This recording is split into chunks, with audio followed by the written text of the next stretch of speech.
Okay, I think we can start. We are all in, I think so. So I will share my presentation. I will be very brief just to give you some, okay, so I think that the organizer needs to give me the permission to share the screen because I don't have it for the moment. Yes, you should be able now, Francesca. Okay, let me try.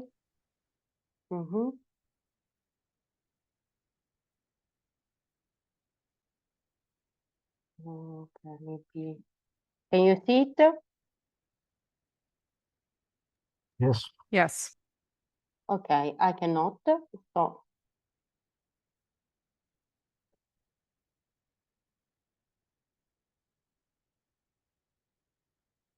it's like it's not working for me. Do you know why, Teresa? You can simply scroll down your own slides because we are seeing them. Ah, okay. Try to scroll down. Okay, it works. It works? Ah, yes. Okay. So yeah, I just want to give you some general information about the project. The PICO project. PICO is the acronym of Physics for All, and it was funded under the MCA and Citizens Call. The aim of this call is to bring research and researchers closer to the public at large, including kids, family, senior citizens, people with disabilities. You can find more information at the link that I posted in this slide, and the slide will be available online at the Indico page. As you can see from this slide, there are several events already organized for this year. The day of the night is next Friday, and several of these events are organized within the PICO project, involving partners in different European Union countries. And events will take place in Greece, in Italy, in Spain, and in France. The main goal of PICO is to bridge the gap between physics and society. And our aim to do so, tackling the issue of the relationship between physics discoveries and society by supporting the public recognition of researchers within society, interacting with the local and regional authorities, by raising interest of students, especially from primary and secondary schools in science and in physics careers, by tackling the gender stereotypes in the scientific world, fostering equity, diversity, accessibility, and inclusion. We will have a specific module tomorrow on this, by highlighting the European dimension of the research we do. The consortium, as already said, is made of several institutions from especially Mediterranean countries, so Spain, France, and Italy. You can see all the partners, and the project coordinator is the Aristotle University of Thessaloniki. We have, of course, a website. There are all the links in this slide and also links to the social networks, Facebook, LinkedIn, Twitter, and Instagram. This is just to give you some general information, but of course, if you go on the website, you will find more information, and you can always write to all of us to have more information. I think this is enough, so I can give the floor to the next speaker. Thank you, Francesca. Welcome, everyone. Thank you for joining this workshop. So I will say just a couple of introductory words about how how we have together with other people here imagine a structure this workshop, and then I will make a brief presentation on the topics that we will treat today.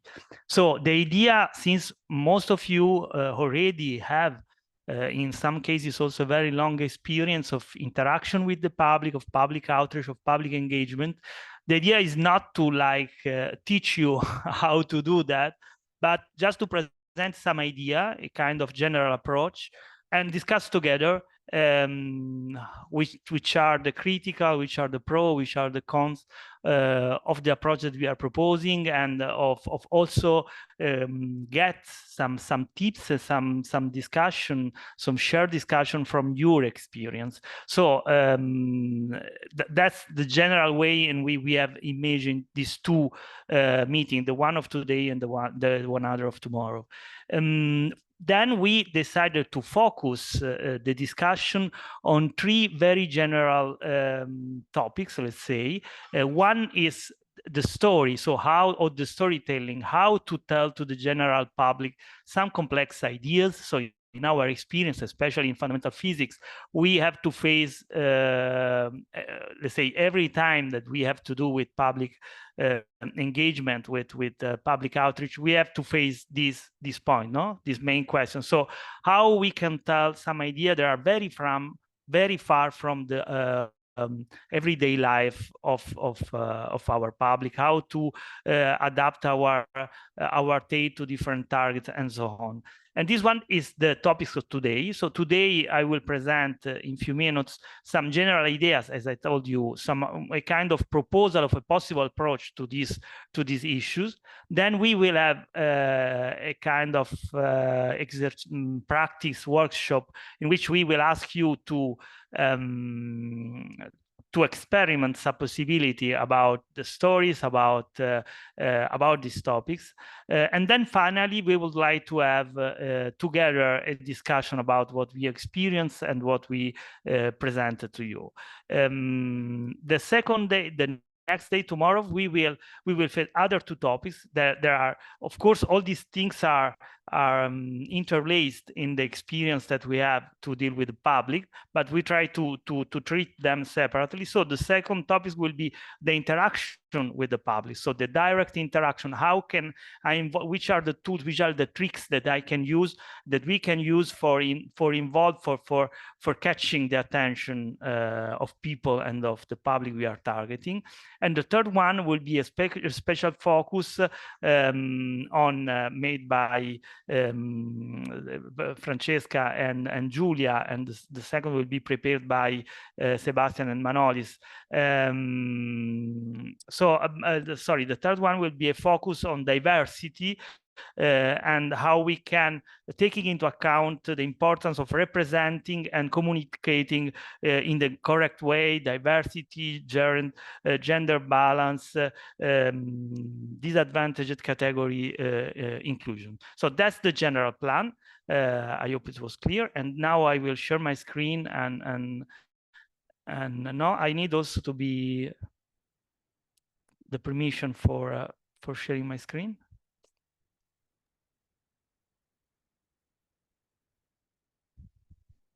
Should have it now. Okay, thank you very much.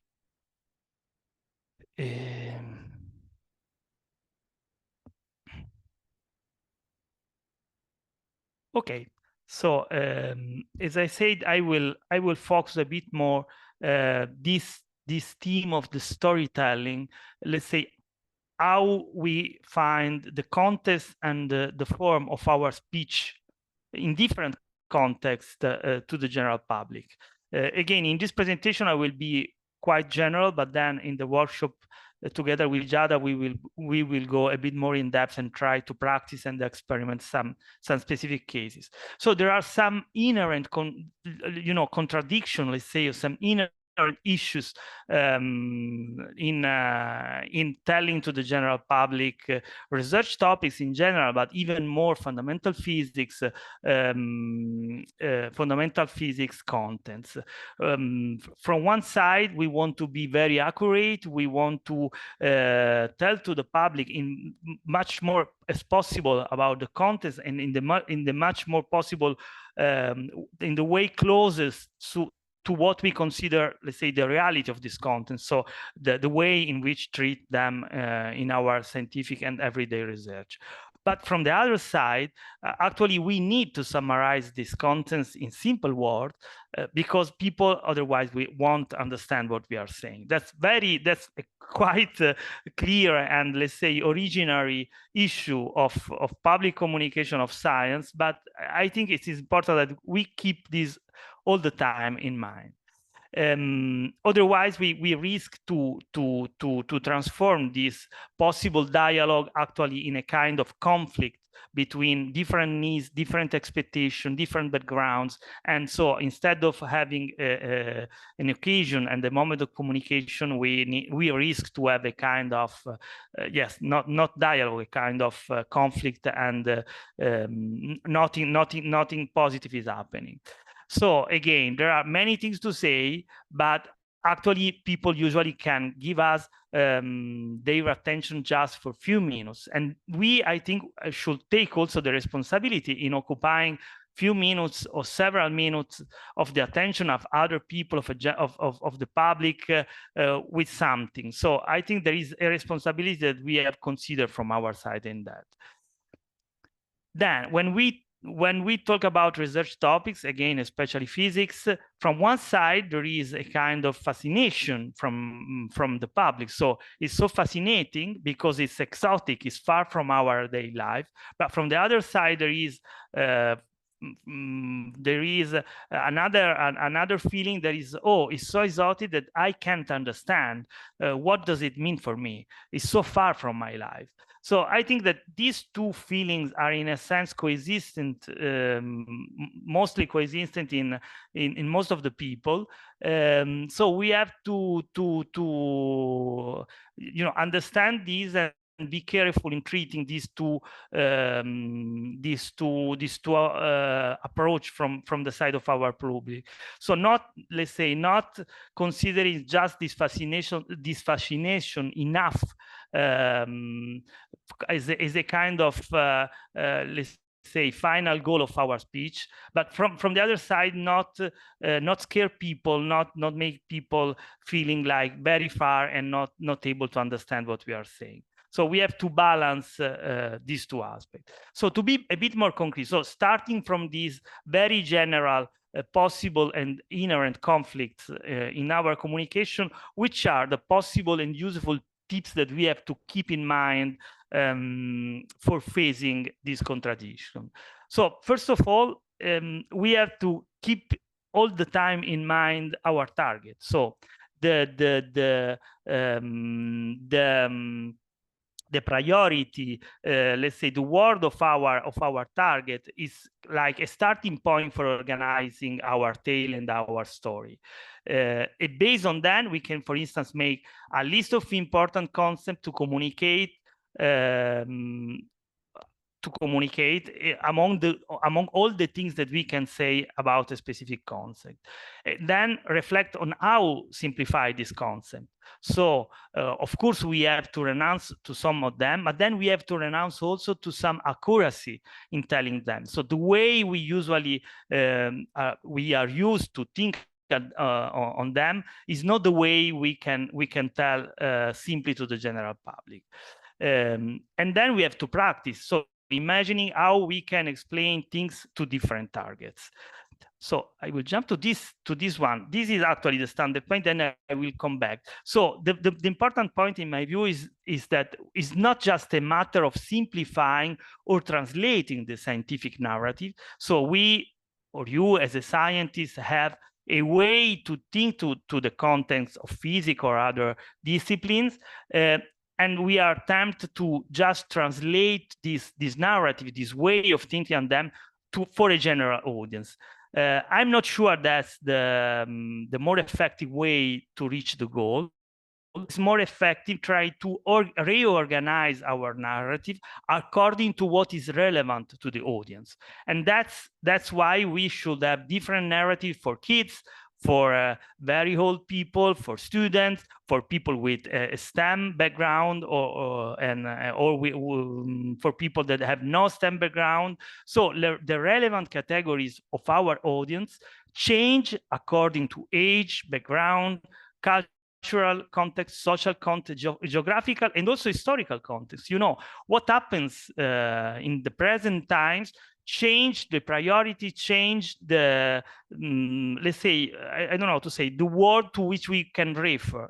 So, of course, 20 years ago, the way to talk about physics to the general public was very different from today. So we have now a wide range of other possible, I don't know how to call it, connection to the life of our audience. So that's the point that I think we have to keep in mind. So we have to connect to the life and to the world, to the thoughts of our audience. Otherwise, our effort of communication will be not effective, will have not success. And in this sense, we have to prepare metaphor to explain key concepts, relate them to daily life.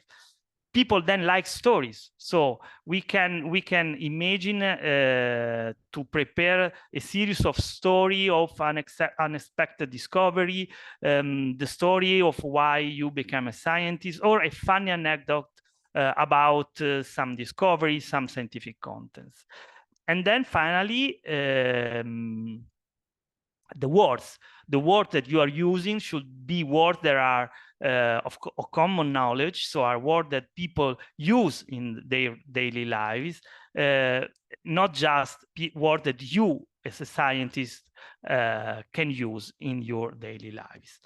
And that's what say is all of my side. As I told you, many of these things I'm sure are things on which you perhaps already thought and already discussed, but I said before, is a kind of input for our shared works today, starting from the workshop and then from the discussion. So before to go to the practice, to the workshop, I would say if there are very quick questions or doubt or thoughts on what I said, please share now. But then, of course, we will have the chance again later to discuss.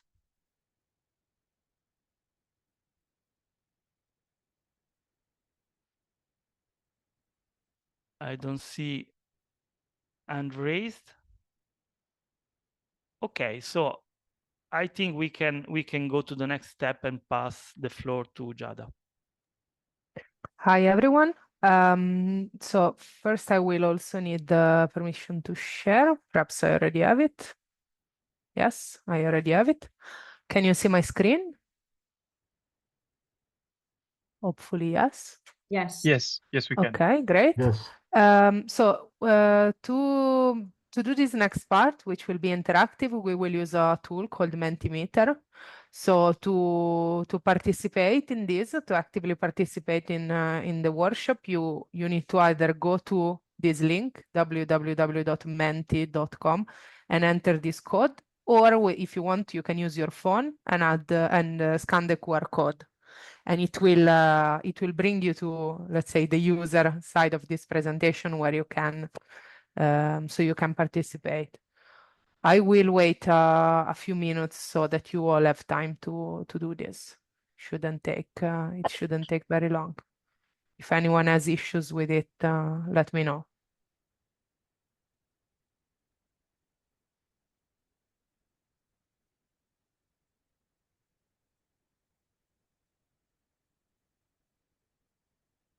Okay, there's a problem in the chat, perhaps. Okay, people saying they're in. If anyone has a problem, you can write in the chat, or you can unmute yourself and say so.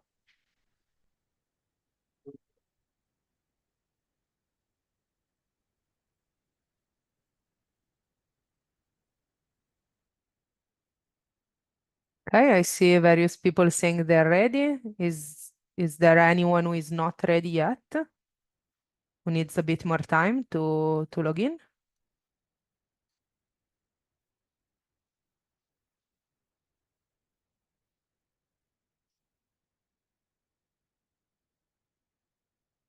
You are all ready and set, and we can start?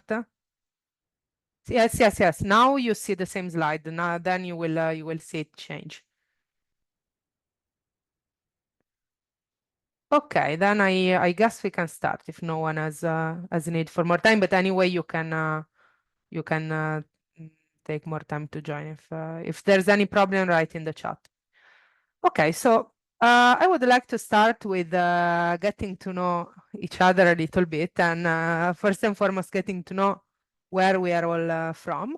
So you see a map of Europe, and I ask you to click on where you are connecting from. So we take a look at the distribution of us. So I see already a lot of people in Greece. That's great.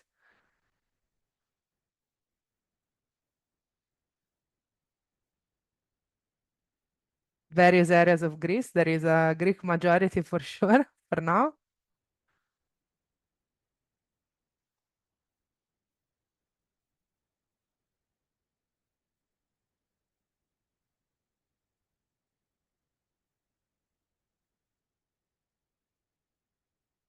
Okay, see 15 people have answered.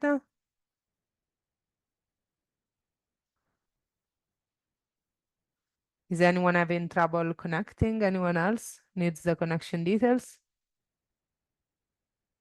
Okay. So, okay, we're 16 now. So this is our, let's say, geographic distribution, where we are coming from. Can I pass to the next slide? Yes. Anyone needs more time? Okay. So, as Vincenzo said before, we know that many of you have already done many outreach activities and possibly also participated to European Researchers' Night activities. So I would like to get an idea of if and how many times you have participated in European Researchers' Night activities in the past. Okay, so we have one one expert European Researcher Night scientist. We are missing, I think. Okay, we're all 16. Okay, then I guess most of you have done it once or twice, a few times, and a few of you are at your first European Researchers Night. I think this will be a good group to share ideas, because there will be some of you, perhaps the people who said no, never have participated in other outreach activities, but I think it's good that there's this difference, so the sharing of ideas and strategies will be more effective. Now let's get to start to get your feelings about this kind of activities. So when you think of outreach activities you have done, or you imagine what European Researchers Night will be like, what are the words you associate with this experience? There's no wrong answer. This is just to get to know your feelings. If it's something that you find exciting, you find scary, something you want to learn more about, this is something you can reply whatever your heart tells you about your previous experience, or about, let's say, the future.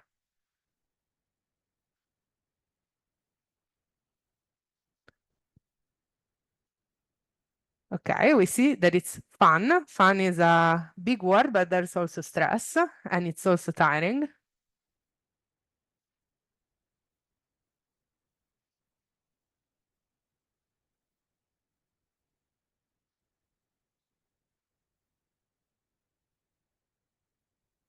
A dream, enthusiasm, challenging, exciting.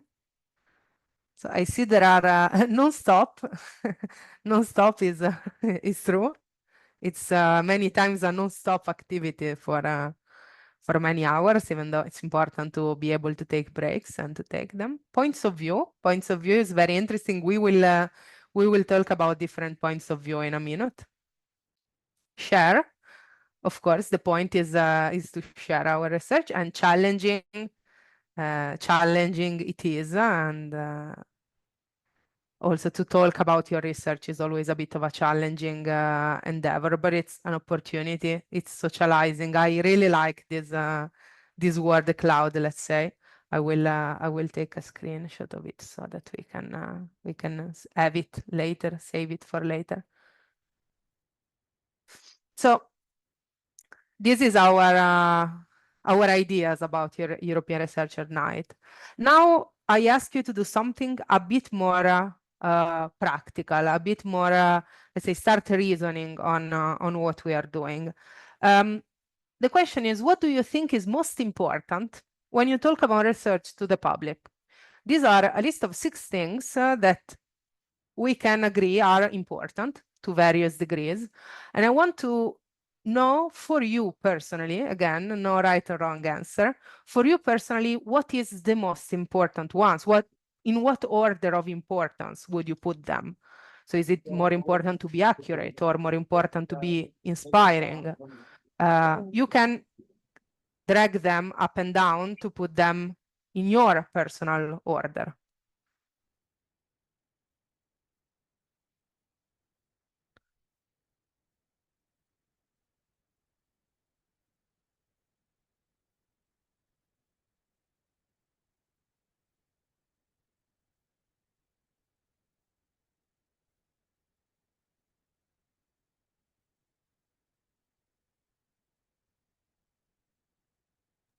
Giada, how do you define Yes. synthetic? How do you define synthetic? So I mean, like being short, being able to say something in not in half an hour, but in 5 minutes. Okay. Okay. Being able to select what you need to say for to say it in a short time. Perfect. Thank you.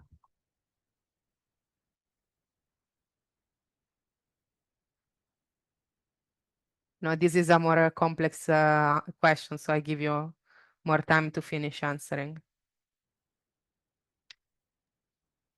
Sorry, by the way, while Yes. people finish. The tool we are using right now, it's amazing. I didn't know it. So this is just a website where you can create all of these. Like maybe we can use it for the Yeah, sure. Yes. It's a website. You have a limit. You have some limits on the free edition, but on the free version. But yes, you can use because it. I think like even for kids, maybe Yes. just the It's called the Mentimeter. You find it up here, mentimeter.com. It's very cool. Very, very cool. Okay, we have finished answering, so let's take a look at this answer. So I love that the first place is being inspiring, because I think this is one crucial, extremely important point of, especially of European Researchers' Night activities, because the people will come, especially if it's on venues that have more than one stand, more than one topic. People on that day will gain so much information and retain very little of it, as all humans do. But they will for sure be inspired. So being inspiring, I think, is a wonderful answer, and I really like also that being entertaining is second. Because, and I say it also because usually, I mean, a lot of times when research is your job, when you are a scientist, you tend to put clarity and accuracy at the forefront of your outreach activities, and that is of course not always what the people are mostly interested in. So I love that we are already starting with this approach, the approach of being inspiring and entertaining first. Of course, clarity is important, and accuracy is also important. Being synthetic, being at the 6th place, as I was telling before about, let's say, its definition. I think we will need to work on being short, because many European Researchers' Night activities are just people passing by and chatting with you for like 3 minutes, 5 minutes. So you will have to be able to select what to say and to say it in a short time, but we will work on that now. So no worries about that. Since this is more of a concept answer question, I wanted to ask if anyone has any comments on what came out of this. I don't know if Vincenzo or anyone else has anything to say. Yes, Manolis? So being clear and being accurate, I think that these are both equally important, correct? Or we sometimes, I mean, how would we diversify over these two concepts of clear and accurate? So for me personally, like, I think that they are a bit two different things, because sometimes, to be clear, you have to lose a bit of accuracy, because accuracy is being adherent to the scientific theory, so that to what science says, but being extremely explicit and saying every detail that the science says often means not being clear. So these two things are very important, but we have to find a balance between them, which is a very hard balance to find, in my opinion. Of course, they have to go hand in hand, but one fights the other a little bit. Julia, I think had a hand up. Yes, so first of all, exactly. I reacted in the same way you were saying about being clear and being accurate. And I think they're a bit too low. I realize that we cannot put everything in the first places, right? So obviously the main goal is that you communicate, you pass something on, right? They don't have to remember everything, absolutely not. But I think particularly being clear, it's absolutely instrumental to even being inspirational or all the other things. Because first of all, if people don't understand what you're talking about, you lose them and everything else doesn't work. Thanks, Julia. Vincenzo? Yes, no, I will just to comment that, of course, let's say all these are very important aspects of our communication to the general public. So to ask for a ranking, I meant was a kind of provocation, like also for reflecting on them from one side, and from the other side also, like each one of us as a kind of personal approach in which will you know go in favor of one things respect to another one. So I don't think there is a general a correct ranking of that. Also Giada said something similar before. So it's just to reflect on what all the let's say the skills that we need for arrive to a fully effective communication. So I think each one will go more in one direction. It is a personal balance. That's my message. But all of these are very important. For instance, for me, being relatable, so to connect in an easy way, in a good way with the people, for my personal approach is much more important than the fourth place. Probably is in the first or probably in the first place. So that's my consideration on that. Mm-hmm. I just add one word to this, saying that also it's let's say a game to reflect, but also reflect on what you put in the bottom, because maybe sometimes those are the things you need to work more on. Alexandra? Yes, I disagree about the order. I mean, I think it matters because if I'm being inspiring and entertaining, then the people that hurt me will look for the things that we talked about. So even if I wasn't very, very clear or being synthetic, they will look for it later. So they will learn more things. Thank you for your comment. That is also a very interesting consideration about this. Yes, but also if you are very clear, probably people will look then. So again, I'm on the point that it's really a personal balance. There are different style of communication. The one of being inspiring is entertaining. Yes, it could work, but there are also other possible ones. Manolis? I'm glad because the first option was the one that I put as well. And from what I understand, everyone here mostly believe that the role of the researchers' night is to inspire people, correct? I mean, not to necessarily to educate them or to teach them new concepts, but our perception is that our goal is to inspire, right? Great. Okay, I think we can pass to the next one because I don't see other hands up. Sorry, I move a bit my, okay. Okay, now let's do some explaining. So there is a practical interactive part of this workshop that is not just giving short answers and putting things in order, because we would like you to try to do some explaining.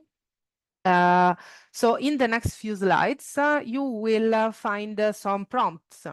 One at a time, I will show you a prompt, like explain this to this person. And you can write your how you would explain it, a text of how you would start an explanation of this in the chat. And then we will discuss each of them together.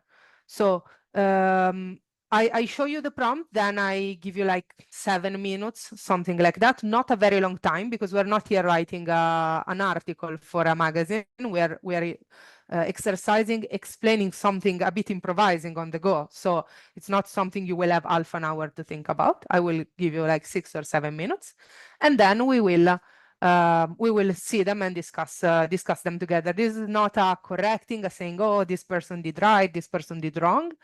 Absolutely not. That's not the spirit. The spirit is to see the different approaches that you will take to doing the same things and learning from each other and taking something from each other. So the chat will not be the chat of Mentimeter, because the chat of Mentimeter has a character limit. It will be the chat of Zoom. So if you can put your answers in the chat of the Zoom meeting. So the first prompt is an hard one. So we started with a hard exercise, which is explain what an atom is to a 90-year-old person. If you have them, think of your grandparents, your grandma, your grandpa, pretend they speak English, and write in the chat how you would start an explanation of what an atom is to this target person in the chat of Zoom. We'll get back in like 6-7 minutes.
Okay, well, I think we can start having a read at the chat. So if you're still writing, I think you can send what you have written. It's okay if it's not complete. It's just the beginning of an explanation. Let's take a moment to read what the other people have written.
Okay, so I will just make a few comments. Oh, there are more. Sorry, let me read this last one.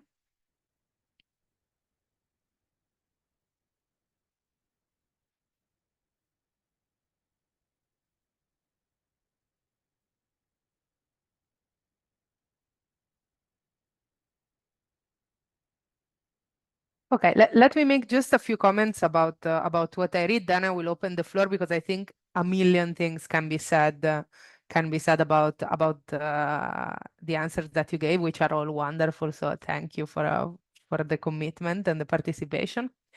So I want to get back to some of the things that we have said until now because they come up in these answers. So first of all, the metaphors. So many people have used the metaphors from things of daily life. So some people have used the metaphor of cutting up an object. So for example, the cube of sugar, start cutting it in smaller pieces.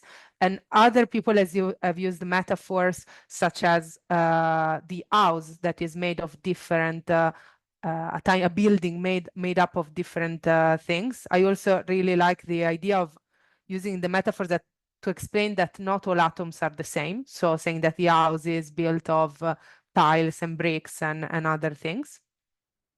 So this is a great example of making things relatable. So this is something exotic, yes, fascinating, but also we want it to be relatable. So this is great. Another thing that I think comes up here is the aspect of simplification of you chose where to stop. So some of you decided to say that the atom was the smallest particle we can get to. Of course, we all know that that is a simplification. Other people decided to go further and say, but actually, so we got to the conclusion that this was the smallest atom, but actually there are, the smallest particle, but actually there are smaller ones. I think this is fascinating because different personal choices have been made about this. As we said before, there is no right or wrong answer. So I think that is a very, very, very interesting aspect that comes out of it. So great also not only using metaphors of real life, but connecting things to real life. So saying the atoms make up your food, your house, your gold ring, and whatever. And also giving some extra information, so something about the history of the discovery of the atom, or at first we thought this and then we discovered that. That is good because it tells a story. So this is not a fact that humanity has always known. It's something that was discovered and then we got more information and then we got more information. So this is also good because it gives an idea of science as not something that is static, but something that can evolve. So these are some comments that come to my mind on about the choices that you made. But I want to leave the floor to you to say what you found easy or hard about this task, the choices that you made, why you made it, why you made them. Was it hard to, for example, choose what to say or not to say, or where to stop? What words to use? So, for example, in the choice of words, you made very different choices. There are some of your texts are much more technical than others. I'm afraid some of them would not be understood by my 90-year-old grandma, some words of them, while other people chose much simpler words. So, Giada, does anyone have comments? Can you make an example of words that you personally find too technical? So, yes, I can. So, for example, saying that there are different types of atoms, oxygen and hydrogen, or even like the comparison to Lego bricks. I think a lot of 90-year-old people do not know what Lego bricks are. Some do, for sure, but others don't. Or the comparison to the solar system. I think that some 90-year-old people do not have such a clear idea of what the solar system looks like. So these are just some thoughts, but again, you have to see the person that is in front of you. So anyone has comments? Again, the spirit is not to criticize or tear each other's down. It's just to share. You can just share your personal experience, say what you found hard, for example, what choices you made. Yes, Manolis. I liked very much the description of Jota, actually, regarding the letters of the alphabet. And this is a very nice metaphor. I have seen, yes, exactly. So you have a sentence, the sentence is matter.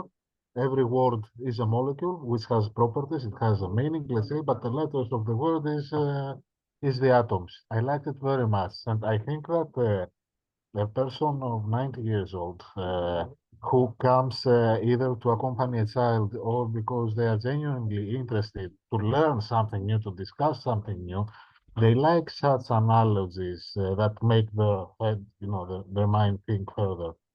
So this was, I think, yes, I might follow that. Yes, I agree. It's a great metaphor. Any other comments?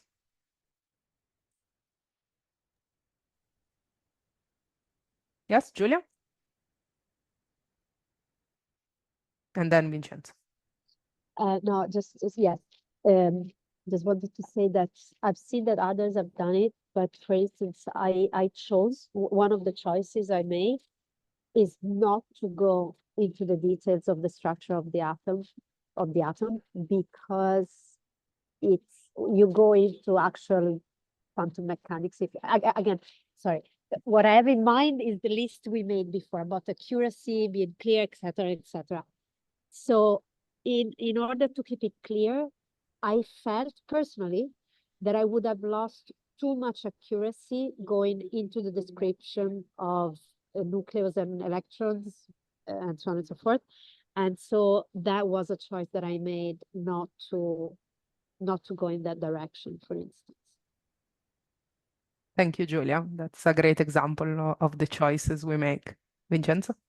No, my comment is that reading through all the text, I see that there is a quite good awareness of the approach that you have to take for communicating to the public. So I think anyone did an effort for be short, for be clear, for find a metaphor. My only comment is probably was hard, but was the hardest part of the exercise, to find a connection with exactly as you say, an old person, so a 90 or years old person. But that's probably something that, again, change from person to person is not so easy in few minutes. But anyway, my comment in general is that I see a great effort. Yes, they are indeed wonderful. I think there was a hand up from Yota, but perhaps no longer. No, I just didn't want to interrupt you, but I wanted to say that I was struggling to explain it as you posed the question, because I was thinking, what the audience knows, and you put it very nicely, 90-year-old. It was really, to the point. And finding your story and finding the right metaphors, it's quite difficult for everything in science. It's not easy. But also, I wanted to say that the interaction that Vincenzo talked about in the beginning with the audience, it has to have a balance, because too much interaction can make big gaps in your presentation, when you presenting things to people. So my question basically is, how can you check that your story is interesting, that your metaphors are correct, and that your interaction with the audience is at the right balance? What do we do? Do we present it to people? We test it with friends, we test it with colleagues, and what tricks are there to see that we are at the right point? You know what I mean? Yes. Because it goes without saying, all the things that you said that we have to do, they're self-explanatory, but the problem is that, do we get it right? How do we check ourselves, basically? That's the question. Thank you. Yeah, for me personally, I think this is a very hard thing to do. Very, very hard thing to do. But as obvious as it may seem, I think checking yourself comes with experience. So you have to listen and to look at the person that is in front of you. I think you will start to recognize the vacuum eyes when you have some practice with it, the eyes of a person who is not following you at all, and instead the sparkle eyes of someone who is following what you're saying and is interested. But this takes practice, takes doing it a few times and seeing these two, let's say, answers. And I would just add one thing, then I ask if someone else has something to add about the practicing. I think that it's always like good to practice with different audiences. Like what was hard about so this first exercise was hard, and what was hard about it was the 90-year-old, because it's easier if someone is, let's say, mostly your age or an adult, to think that they know as much as you do. But if you actually think of talking to a 90-year-old, you realize that it's unlikely that they know so much about what anatomy is as you do, or as a 40-year-old person does. So I ask if anyone else has any comments. Can I just suggest to keep this question for the final discussion, because I think that is a very nice and important question. So I think we can further discuss after the so I will suggest to keep on the exercise for now, and then some general things I think we have to discuss a bit more in depth later. Sorry, I also asked Vincenzo and Francesca, do we want to take a break now, or do we want to do another one and take a break? Well, actually, we started a little bit late, so if it's not a problem for the attendees, I would suggest to skip the break and continue with the exercise. Yeah, we have a couple more exercises, and then we would like to have a final discussion, as Vincenzo said. So yes, I think it's fine in case we will finish a bit earlier, but yes, I suggest also if anyone is fine to. Okay, so let's move on to the next one. So this time we have to explain to a very interested 8-year-old kid, so completely different audience, a kid that is very interested in science, but is 8 years old. So it has a background that 8 years old can have. What is a black hole? Again, more or less the same time as before. I leave you to write.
Okay, I think we can start sending things, even if they are incomplete. Don't worry about that. It's just the beginning of an explanation, and read what the other people have written.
Okay, so did everyone send their contribution?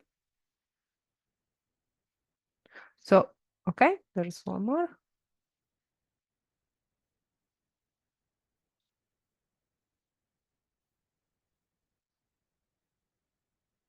Okay, so just again some random comments that I wrote down while reading your writing. Then I will leave the floor to you. So I love that many of you just didn't give the definition itself and that's it, but also gave other cool information, like the fact that it's very dense, the fact that a light can't escape from it, the fact that it's at the center of the galaxy. These are all things that, except maybe the density, the other things are not necessarily part of the definition, but it's great that you gave, let's say, fun facts. Some of you also said what remains unexplained about black holes, which is an important point. To one important message that one can give is that science is not done and finished, but there are mysteries, there are things that we need to study still. So, and that's especially an important thing for kids, for all young people. It's great to make, so some of you have brought up the story of the life of a star. So it's young and then it grows and then it dies, which especially if you elaborate a bit on it, becomes a story that is relatable. The star becomes a character, and that is important. I love the comparison to Pokemon. That is a practical, relatable thing to to the real life of a kid. So someone let's say, did a harder exercise, which is explaining escape velocity, which is just one aspect of black hole. So they chose to focus on what it means that that light cannot escape black holes. Of course, that is a very hard thing to explain to an 8-year-old, but that is a good example of explaining an escape velocity. I leave the floor to you if you have other comments or something that, for example, if you want to say what was different from before, and now that you were thinking of talking to a kid instead of an old person or an adult in general. How was the experience different? What different choices did you make? Something that perhaps you didn't do before, but you did now.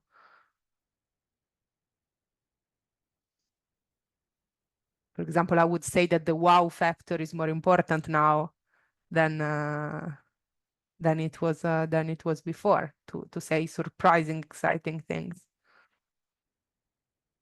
Yes, Cloud. Sorry, I don't really see your name. If you can tell us your name as well. Yeah, my name is Pierre. Just quick, like, side note question. I mentioned in my answer that a star is just like a human living being. It was born, it lives a full life, and it dies. I wondered when I wrote it if mentioning death to an 8-year-old is, because I don't have children. I do not relate to at what age you kind of process this kind of concept. Is it too early or is it fine? It's fine. Yeah. Sorry, I jumped in. No, it's I think They you have don't more care. It's much worse you to have a more 90-year-old. credentials They than really me. don't care. They're very used. That is just a part of life when you're 8 because it doesn't concern you or your parents. It's much harder when you're older. Okay, good. Thank you. Yeah, also like in my 2 animation. cents, huh? I mean, Yeah, I was going to say that kids have an idea of things that die, like in cartoons, and things and characters die. Of course, it's not the idea that adults have. So I would have said exactly the same thing as Julia, that it doesn't carry the same, I think, heaviness that it does later in life, probably. Vincenzo?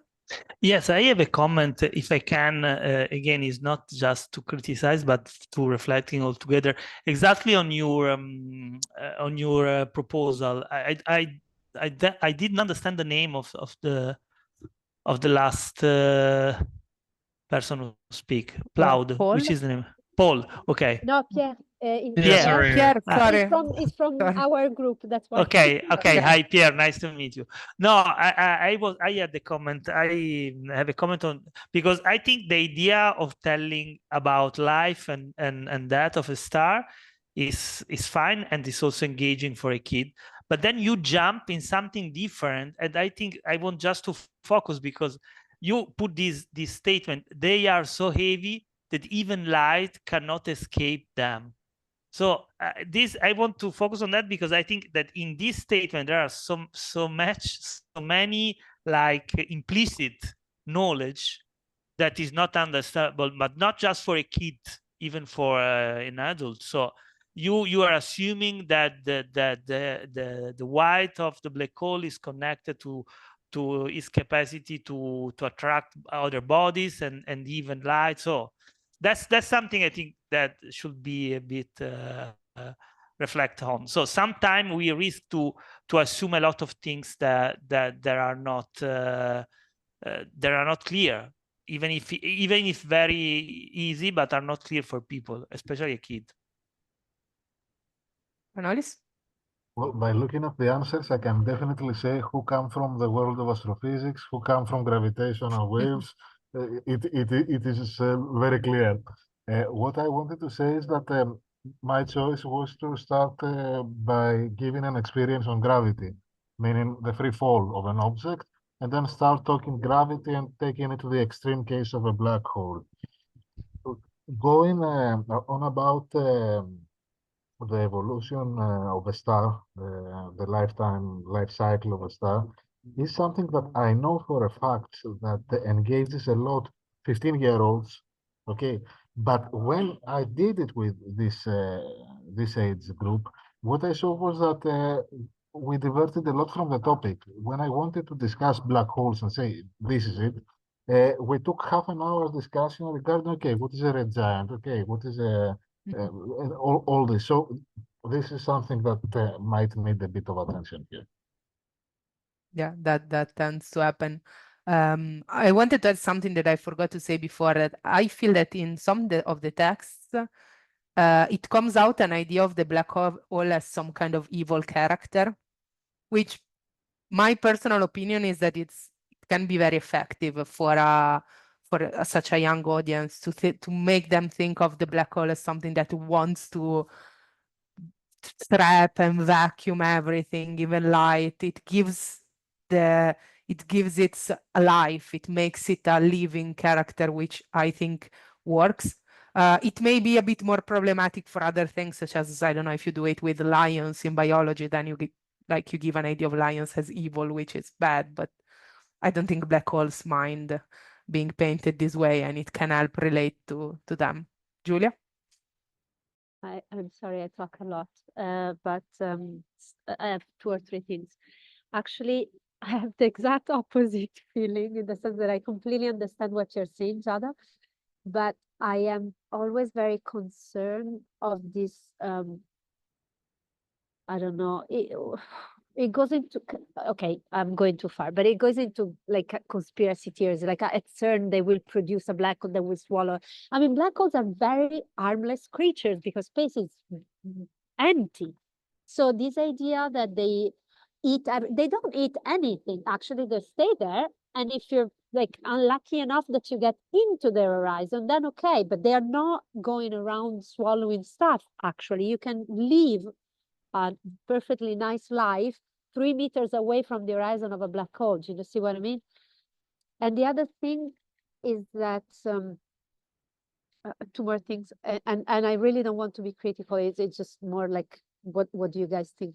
So two things I avoided, but I see that actually other people didn't. So is that, so again, I have a bit of an obsession for accuracy. And I think that when we talk about heavy objects or objects that have a lot of mass is not quite right, because the point is they're compact, because a black hole can be the same size of a star, the same size, the same mass of a star. It's just that it's so in such a small space, right? So the parameter to me is not mass, but it's compactness. That's why I stayed clear of that. That's one point. And the other thing was exactly that. So it's very nice, actually, the life cycle of the star, but these are not the only black holes that exist, right? Those were my comments. Thank you, Julia. Those were very interesting comments. I will just add that the misunderstood character that is actually neutral but is painted as evil is also a character, and I think it's a character that could work very well. Yeah, I like that. I like that. Any other comments?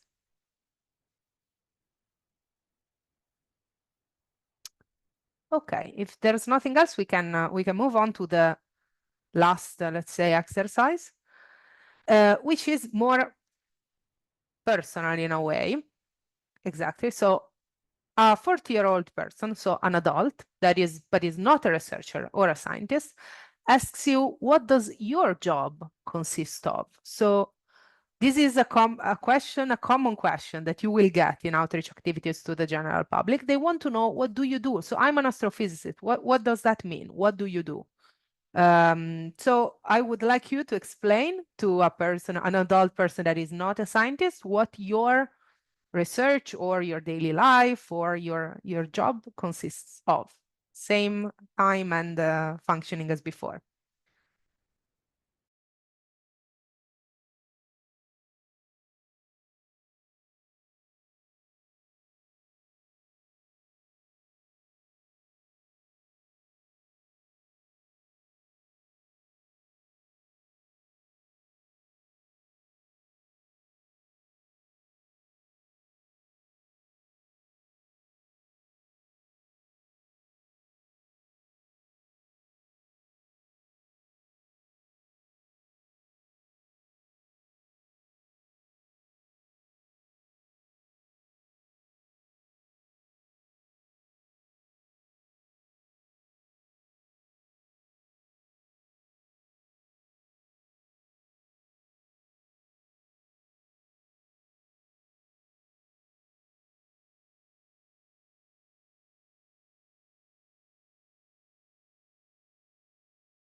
Okay, I see that this was the hardest question of all.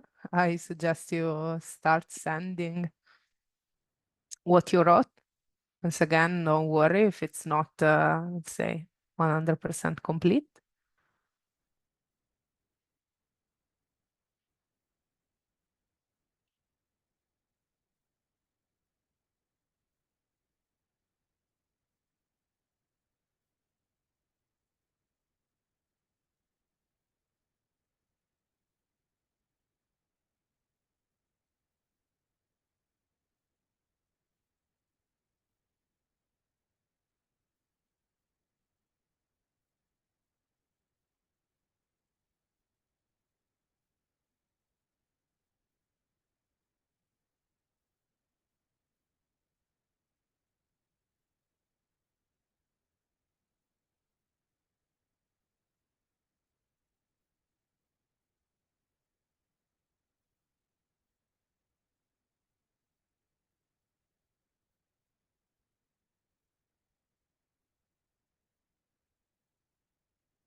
Is there any other answer coming?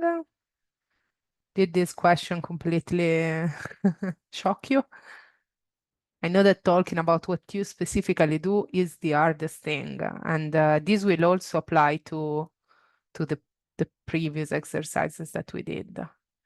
Talking about something that is the core of your work will be harder than answering a question about black holes if you are a, let's say, a particle physicist.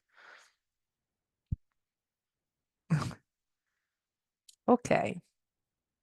So while you send more, I will start giving some comments on what you said.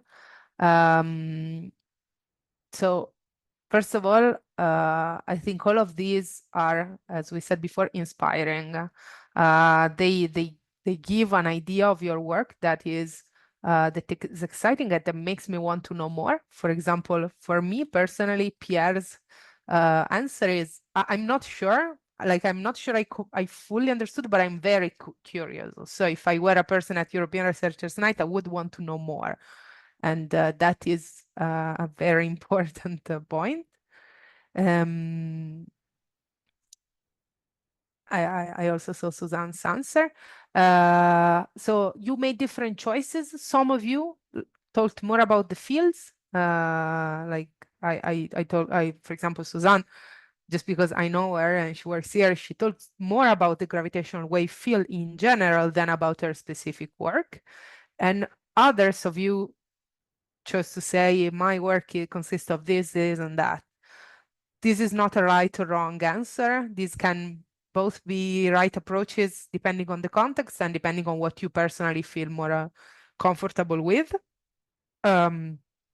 Especially in a context where there are many different researchers from different fields, maybe the people are more interested to know what your field is and what, for example, a gravitational wave are, and maybe in other contexts. So, for example, if it's a whole European Researchers Night event all on physics or all on particle physics, maybe they want to know what does a particle physicist do? So, in the specifics of your work, what do you do? I think like you should have more or less an answer ready for this, not the words, but the concepts that you want to convey. Also because people come to a European Researchers Night to talk to the scientists. So yes, they want to know what a black hole and what an atom is, but they want to know who you are and what you do and what working in science means, even if they're not interested in doing it themselves. So do not underestimate the power of your personal experience. And now it can help you relate to other people and to the public. Do you have any comments? Did you find this exercise hard, Manuel? Yes, Manolis? I think that if the question referred to a 20-year-old or a 15-year-old, even better, person asking, then it would be you know, this would have a different weight, let's say, meaning that in this case, you act as a role model for someone who might join science. No, so there it's a bit different. But when you're talking about a 40-year-old person who already may have a career or have a job, they want to learn, okay, what is this person doing over there all these hours? So are they counting the stars? What are they? So this person might need some more specific stuff. I mean, what time do you have your dinner break, your lunch break, things like this? Yeah. Yeah, thank you for your comment. This was a specific choice because this question was not meant to say what would you say to inspire people to study physics, but yeah. Exactly what you said. Yes, they are different targets. It's important to recognize that. Other comments? Did you find it harder to talk about your job than atoms or black holes? Yes, pretty much so. Yes. Yes. That is the case for most people. So that is something that for sure you'll need to maybe prepare a little bit more. Also of course, there is a personal aspect in this to know what you feel comfortable and would like to share and what not. Not that you have to tell them the specific of your life, but maybe students, as Manolis was saying, a slightly different target will also ask you the more specifics of what you studied and why you chose to study what you studied. So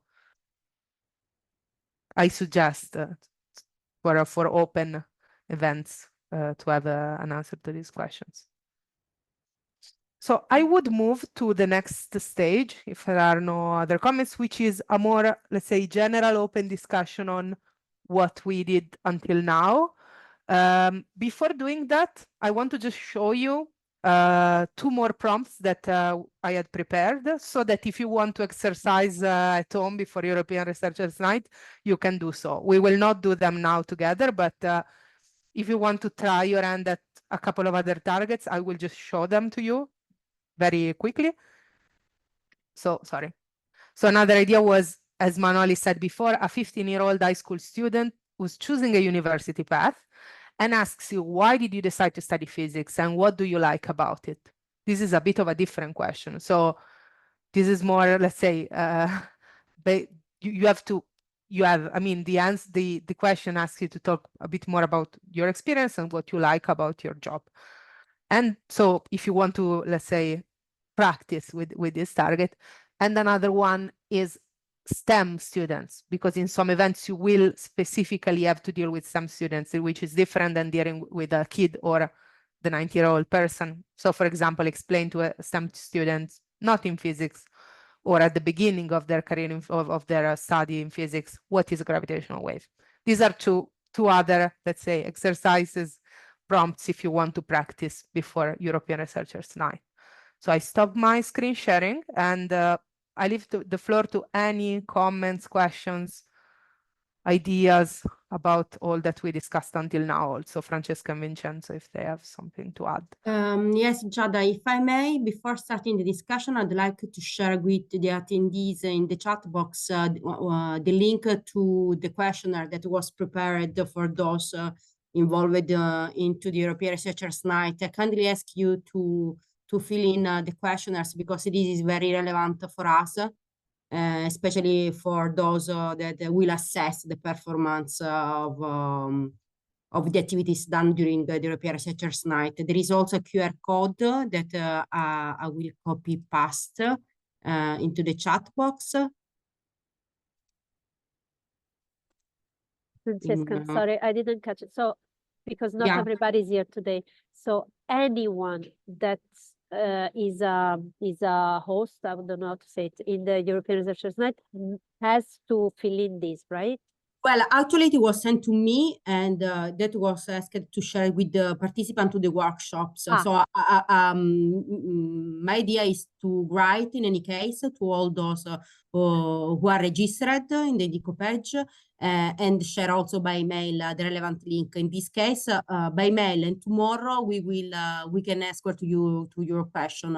Just I will try to have more information about the people that have to fill in.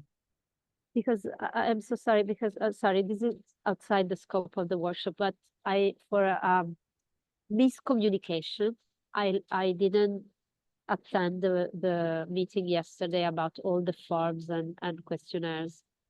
Is there anywhere that we can find a list?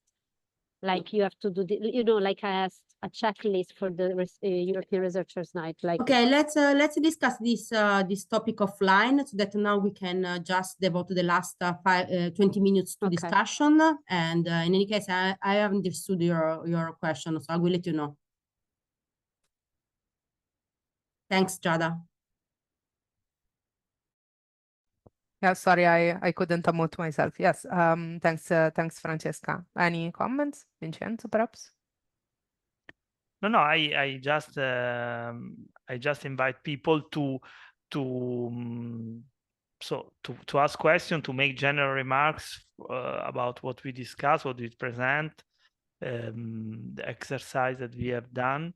I will start also from the question that perhaps I will start from the question that Yoda asked before, that I think was very important. It was more about assessment of the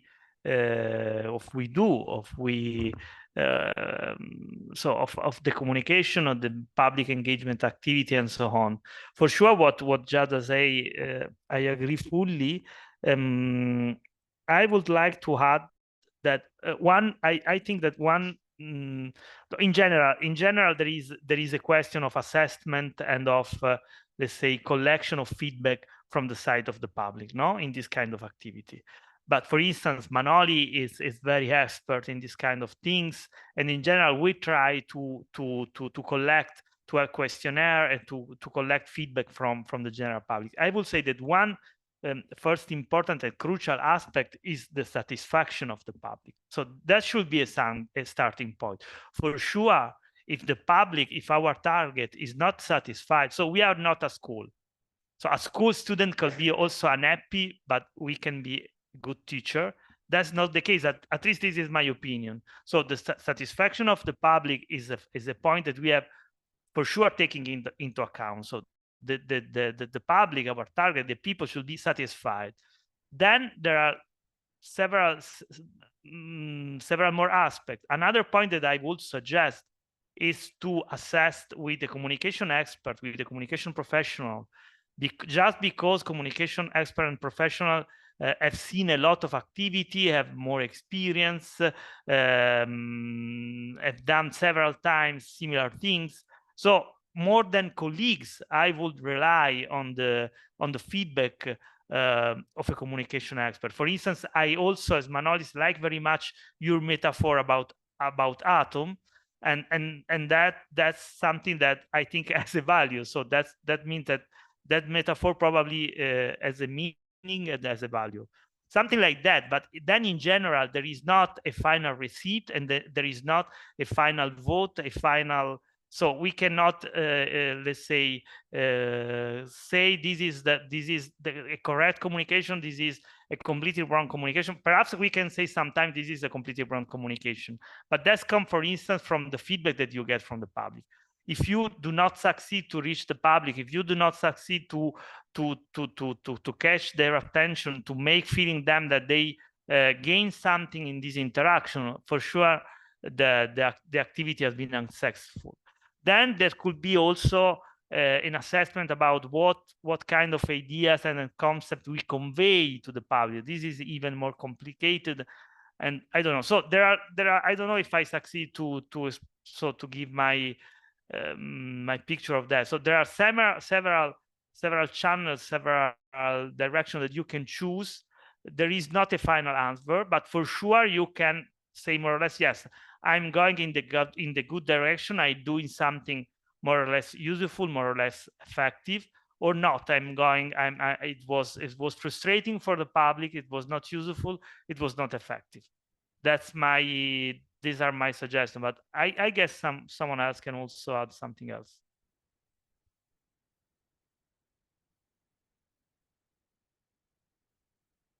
I don't know if it was useful. Jota, Yes, can I speak? Yes, thank you, Yes, Vincenzo. absolutely. Thank you, Vincenzo, very much. It's just that sometimes, from my experience, people are either too shy or too polite, to give you the feedback that you really need. And maybe we need more communication, as you say, experts to guide us better and to make our presentations and our interactions and our storylines sharper. You know what I mean? This is what I've been looking for, because people often, my first degree is a primary school teacher, and then I did a PhD. So I have experience in teaching. And although children are it's easier with children to see what you're saying, to see the reactions in their faces, or to see if they're bored out of their heads. But with adults, it's more difficult because, they sit there and they nod away and they are polite, and they even congratulate you, but it's not their real opinion. You know what I mean? Sometimes. So this is what I've been looking for how to improve my presentations and my outreach events through people that are experts and have tricks that are catchy. You know what I mean?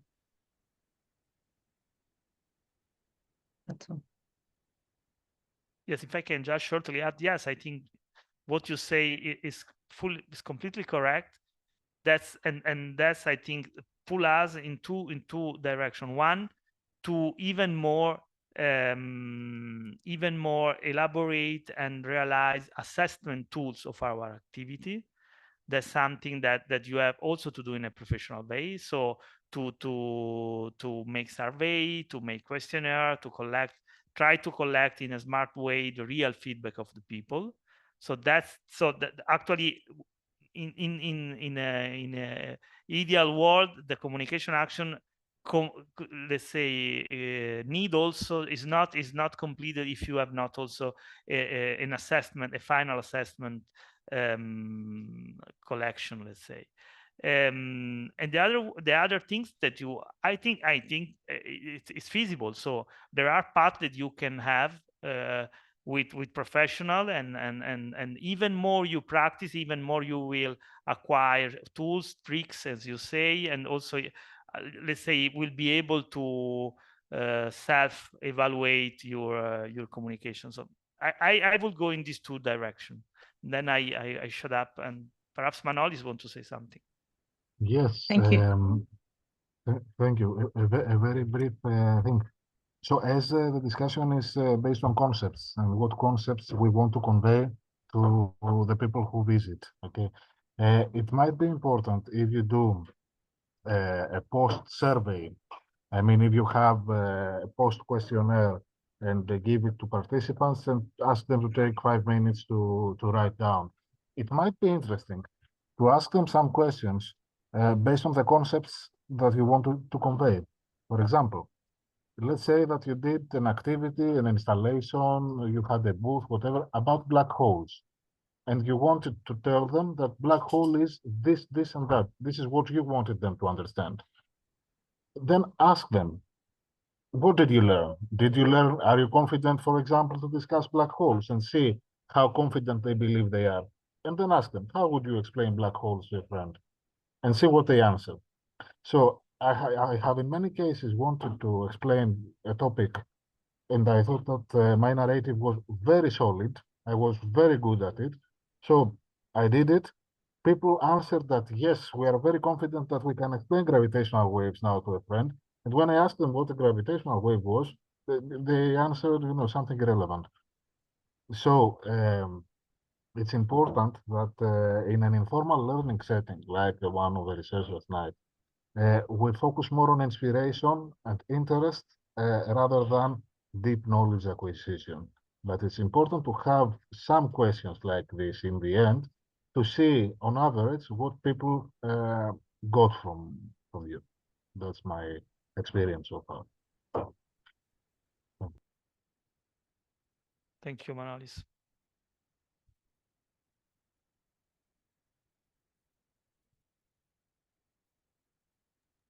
Yes, Julia. So yes, kind of commenting on both what Manolis and Yota said. Of course, let me start by saying, of course, we need to find smart, effective ways to detect, let's say, the real feedback of people. Absolutely, yes, completely. But I also think, I go back to what Vincent said at the very beginning.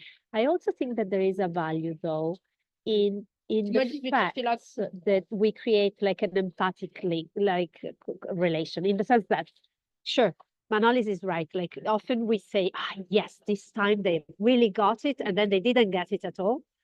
Or they didn't get it, but they still give you a positive feedback. And we need to detect this, yes. But however, I think that sometimes it's way more relevant that you have made a positive human contact and human impact in what people take away home, rather than they actually having understood what a black hole is. Does it make sense what I'm saying? Like you leave them anyway with kind of a positive feeling towards you, towards science. They're more benevolent if you want. And I think that's relevant.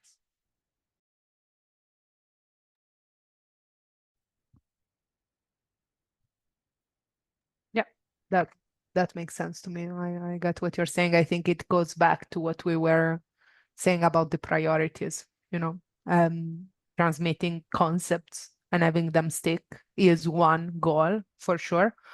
I don't think it is necessarily the main goal of all such activities. There is also such a wide variety of activities you can do that I think it can't really be the main goal of all activities. So for example, if you think of a classic, at least for Italy, it's quite classic, European Researchers Night stand in the city center where there's like 40 stands. I think that having people go away with knowledge about what gravitational waves are is probably a bit of an ambitious goal for a great number of people, but there are other goals that have a positive impact anyway. Other comments?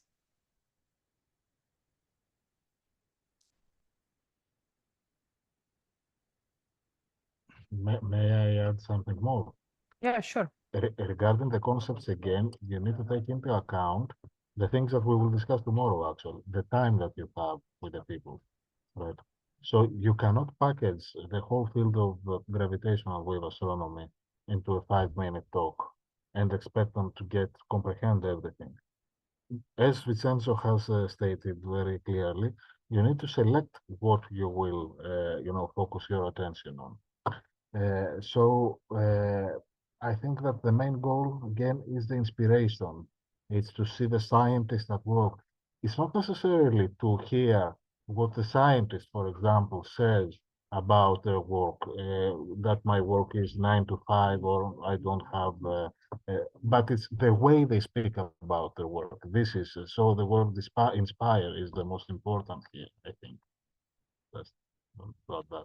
Yes, actually, I think anyone of us agree on that. So you, Julia, Giada, and Manolis basically are saying, are agreeing. I will say that Yota also, I'm mentioning her because there was a question from her side, was very aware of all that.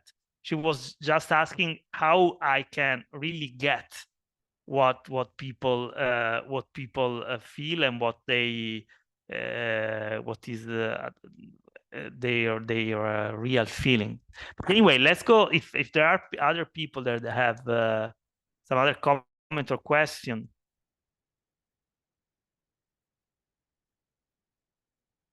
Otherwise, I guess we can also close some minutes earlier, since we were very good and didn't make any break.